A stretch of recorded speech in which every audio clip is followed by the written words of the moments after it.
Hi there, this is David and welcome to New RPG News. We have a lot of stuff to talk about today, from some Square Enix news, Final Fantasy XIV, a new Atelier, a new Pokemon, even a Game Boy Color RPG really actually releasing for that system.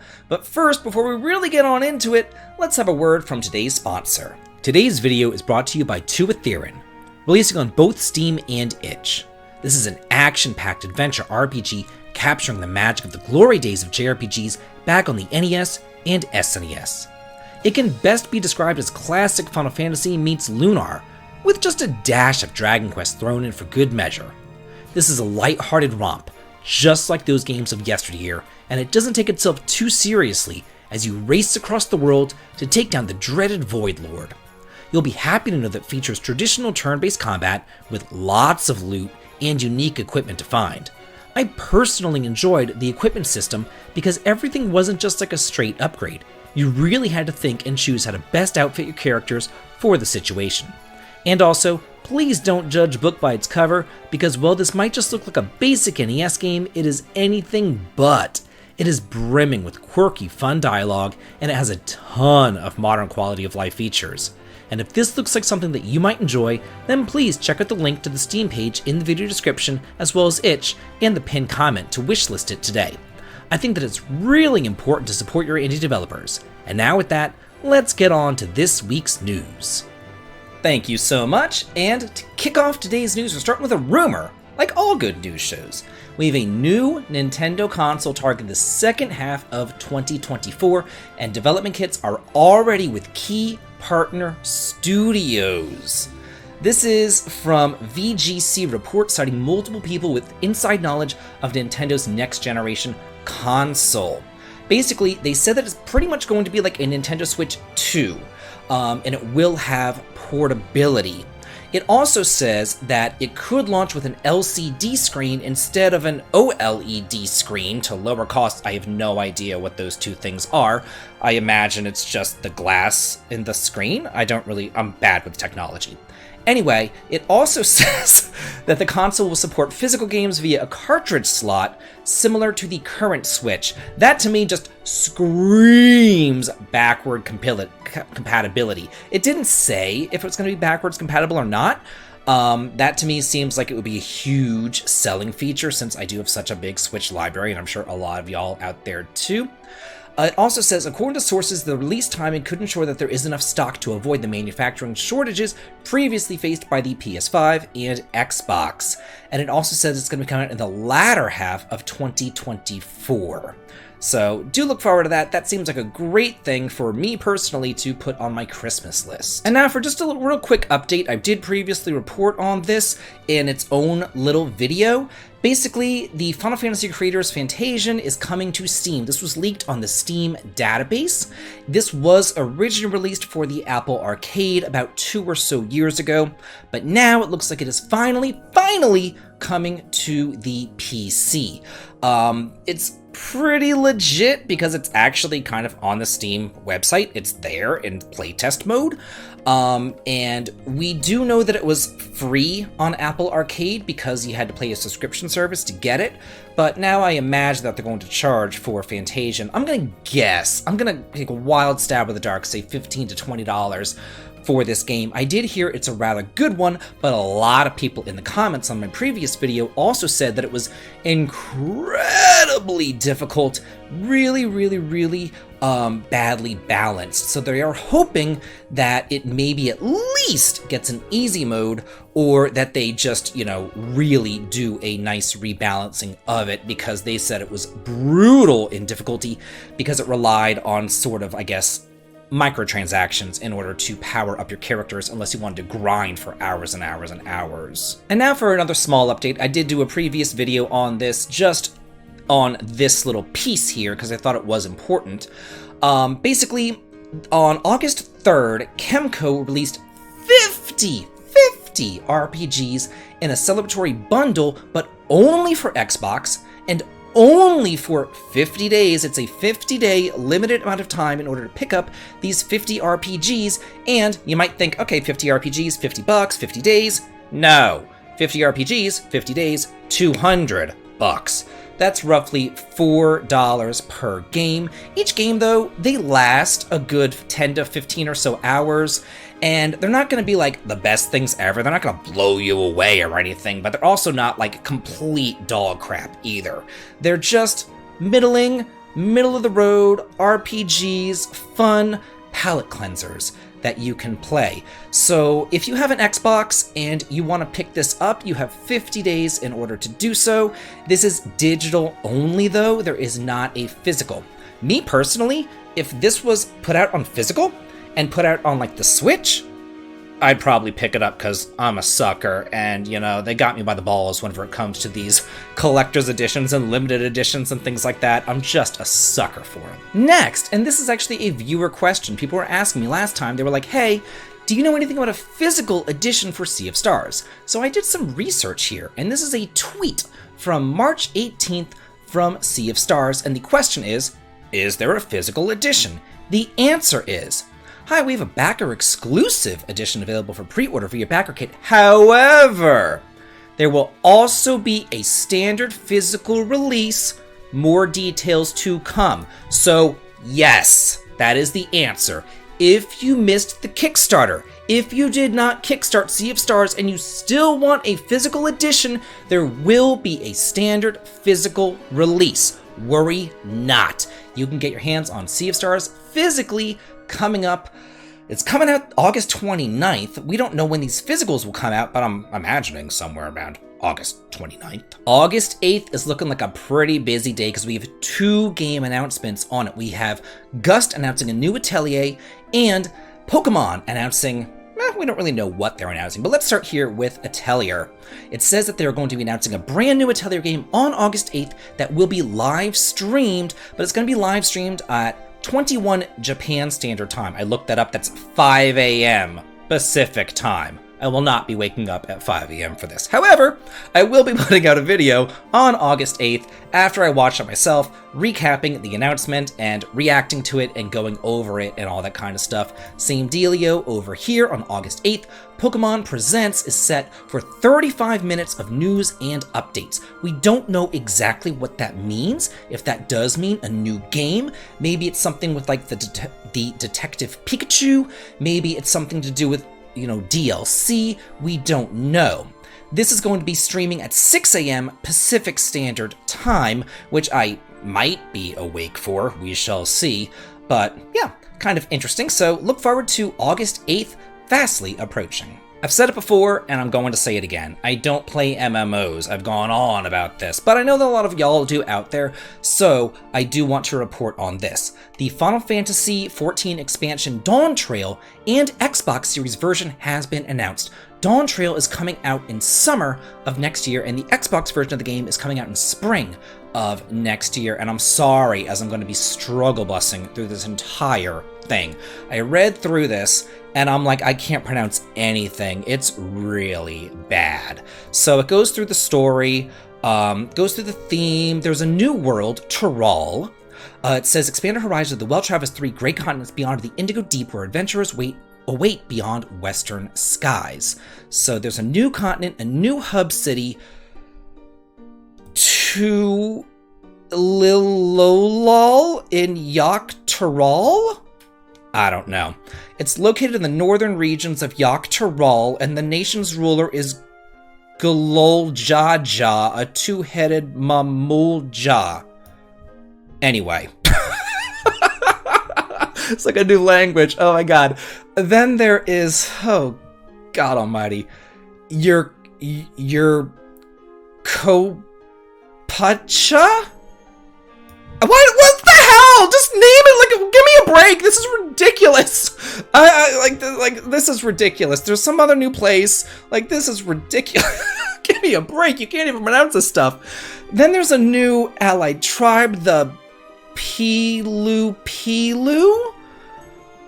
So that's what they look like. They look like the Plague Doctors. The level cap increases from 90 to 100, I can read that. There's 2 new jobs. Both jobs will be DPS jobs. One's a melee DPS, the other is ranged magical DPS.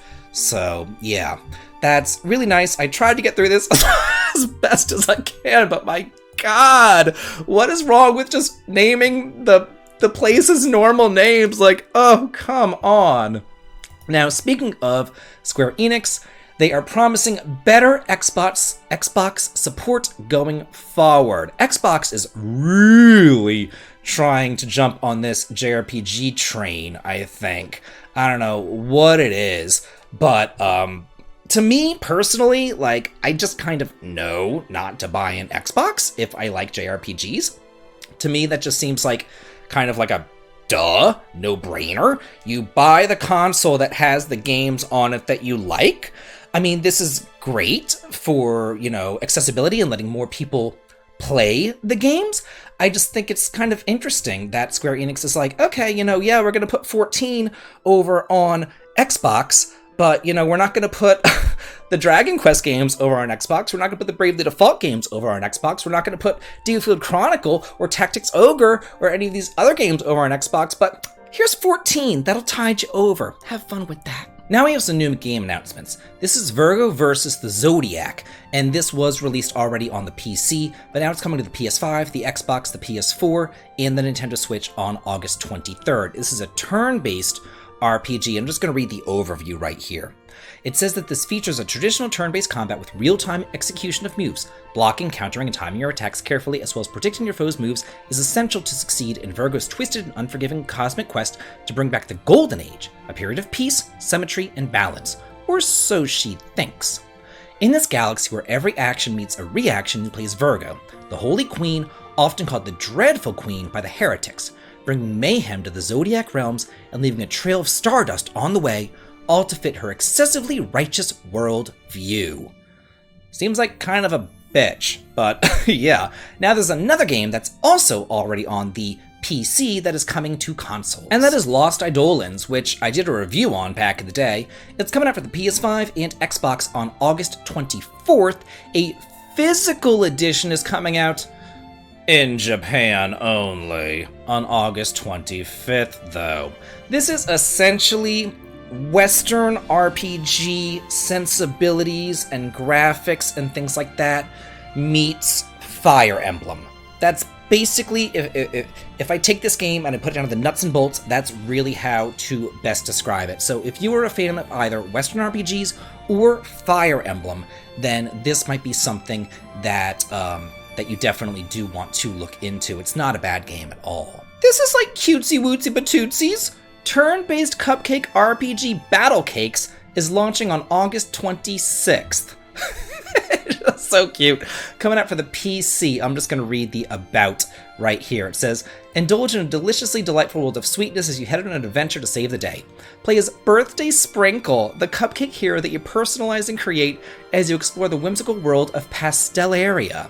Meet charming and endearing friends along the way like Red Velvet, Midnight Truffle, and the more you work together to uncover the mysteries and hardships plaguing the nearby towns. Choose your approach by either battling or befriending the monsters who stand in your way. Discover the joy of friendship and community as you fight to leave the world off better than you found it and to make your mark.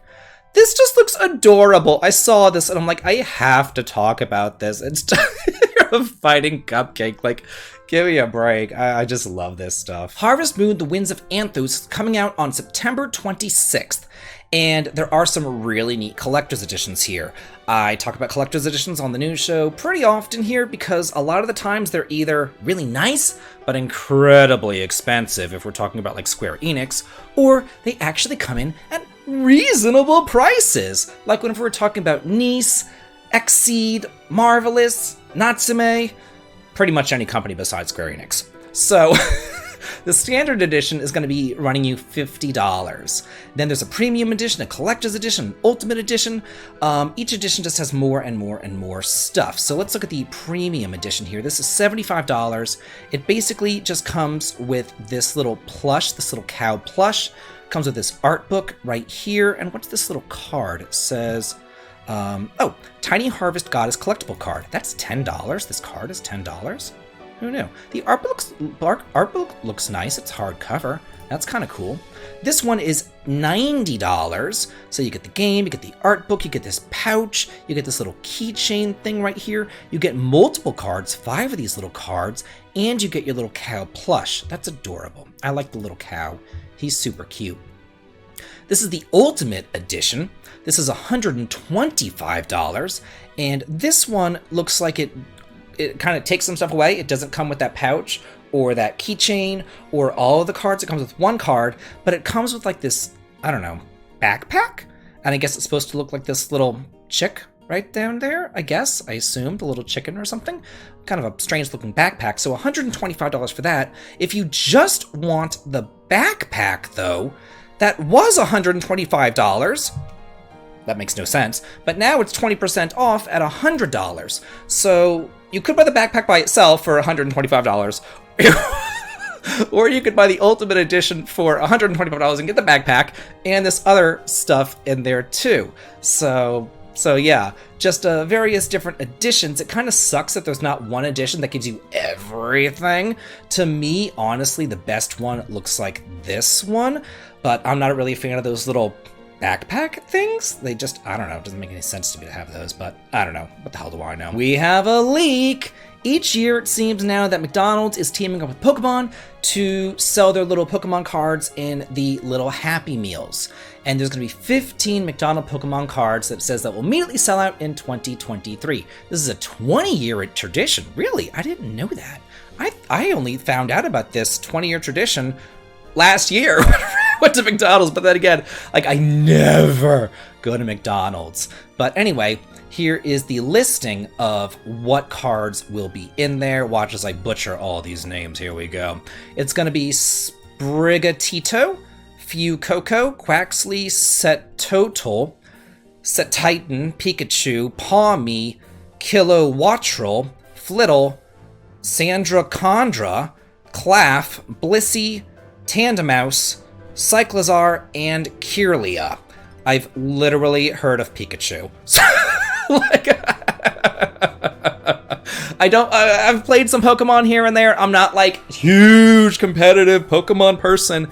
I just collect the ones that are cute and I completely forget their names and I just move on with my life and I play the game, so it is what it is. And now in our final story of the day, this is just neatsy weetsy petitetsies. I had to talk about it, and it's kind of odd because it is a physical release for a Game Boy Color game.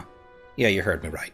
It's called Zephyrs Past, and there's actually a demo out now that you can play, and it will be physical, so how cool is that? I couldn't find any footage on it, so I just put up footage of my top 10 Game Boy Color list or whatever above me. I'm just going to read about it here. It says, it's a captivating narrative-driven action-adventure game designed specifically for the Game Boy Color. Set in a land tormented by destructive winds, the game's inhabitants are forced to live in canyons and travel via low-flying airships. Huh, reminds me kind of like nostalgia.